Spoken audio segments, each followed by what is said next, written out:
What's going on, everybody? Liam O'Reilly, Vermont Economic Realtor. Hope you're doing well.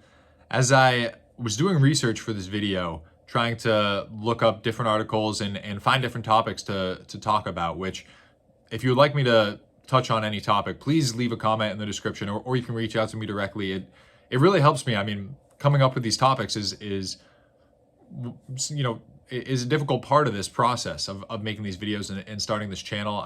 I'm loving the channel so far, but it is tough to come up with different topics to talk about. So anyway, as I was looking at different topics and different information as we wrap up 2022 here and start 2023, I was looking at the predictions for the 2023 housing market and what different experts are saying.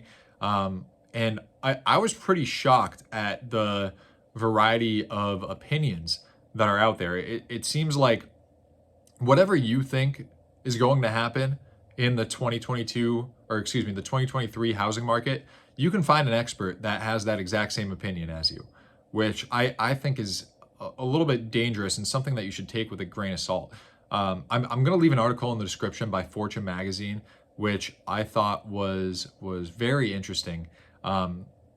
It's in the article, they go over a variety of predictions from a wide range of expert housing market sources, I guess you could call it, and they vary so drastically when talking about the median home price in the U.S. housing market on a national scale. So it ranges from, on a high end, Realtor.com is predicting that home prices will rise by 5.4% by the end of 2023. So we're going to continue to see price growth by, a more modest percentage than we did in 2022, but still price growth nonetheless.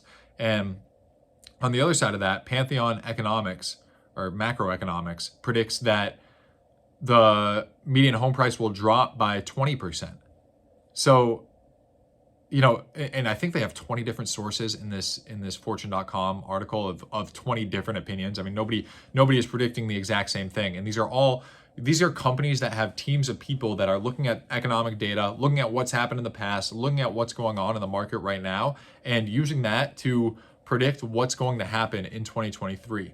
And here we are, I'm just a economic realtor here working in Vermont. There's a team of about 10 of us here in the company that I work for, and we sell around 200 years on average, or 200 homes per year, we in Vermont, in our local market. So, we have, I think, a good sample size and we have our finger on the pulse of the market. And I feel like beyond the homes that I sell and the homes that we sell as a company, the conversations that I have with buyers and sellers give me a good feel for the local sentiment here in the market. But when you think about all the resources and the data that these companies have, I mean, Realtor.com sees a variety of buyers and sellers and has information about who's looking at different homes and all this data that they compile to make their prediction.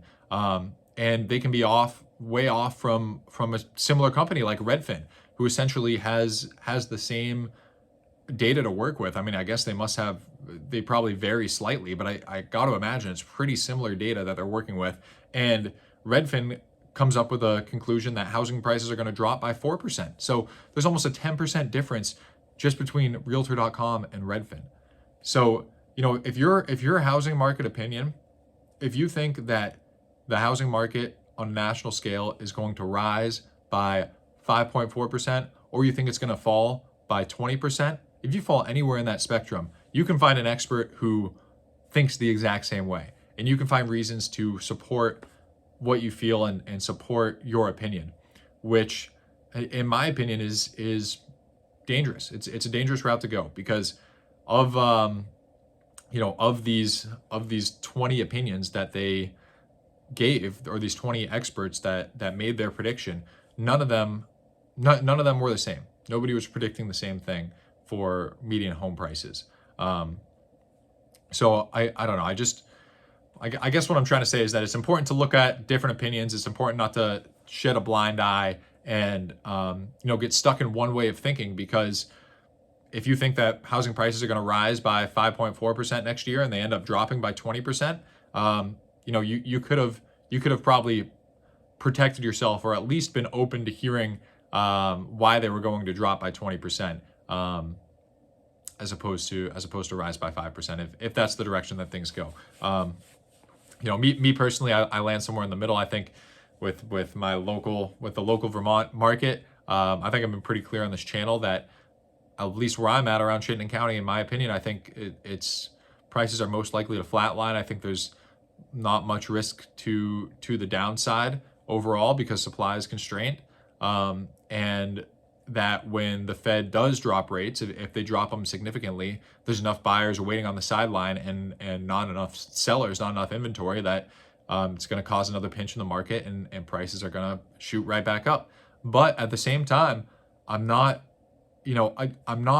so set in my belief and so set in being right that I'm going to ignore the data, and when I see things, if I see things start to shift that push me away from that opinion that I have, I'm going to talk about them on this channel. And I'm open to changing my mind, and like I mentioned before, as you predict things further out into the future, it's harder to the certainty goes down.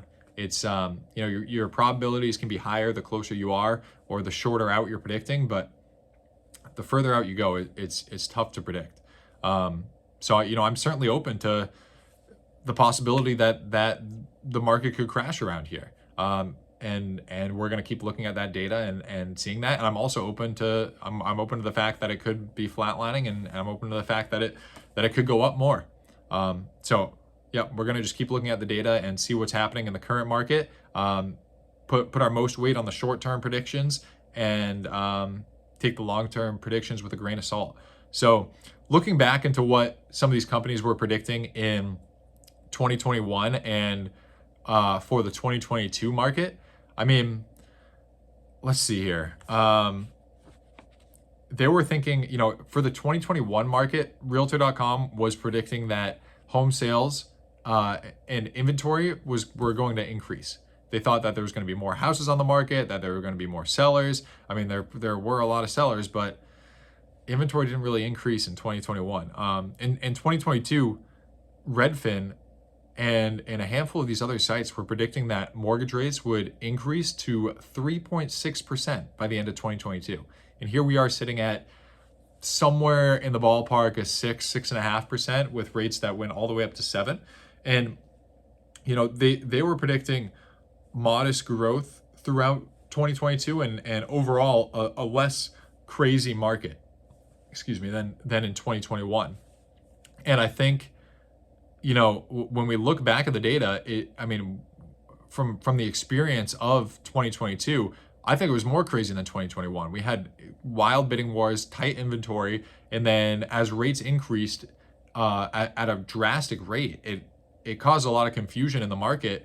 And and bidding wars are still going on in different price ranges today, where inventory is tight and the buyer pool is high, even with these high rates. And it makes you think, if they were predicting a less crazy market and prices to start to stabilize in 2022, these expert companies at a 3.6% interest rate, what would the market have looked like if the interest rate was at 3% right now, or 3.6%? I mean, I think it'd still be crazy. There'd be so many buyers for the demand that we have, that prices would still be skyrocketing like they were. So just some food for thought for you guys. Interesting link into the article. I think I think it's important to look at all opinions and take different probabilities into account. I mean, the amount of buyers who I spoke with in 2020 who said that they're waiting for the market to crash before they buy, I mean, it's just crazy how many people have that thought. And now, even with these worst predictions, even if the market crashes by 20%, that will bring prices down on an average level to where they were in January 1st of 2021. So I bet those people in 2020 are wishing they bought. Anyway, Lee Morale, Vermont Economic Realtor. All my contact information is in the description. If you folks are interested in buying or selling a home here in Vermont, feel free to reach out to me directly. Leave a comment on the video. Let me know what you think. If you'd like me to talk about any other topics, please leave them in the comments or reach out to me directly. And I'll see you guys in the next video.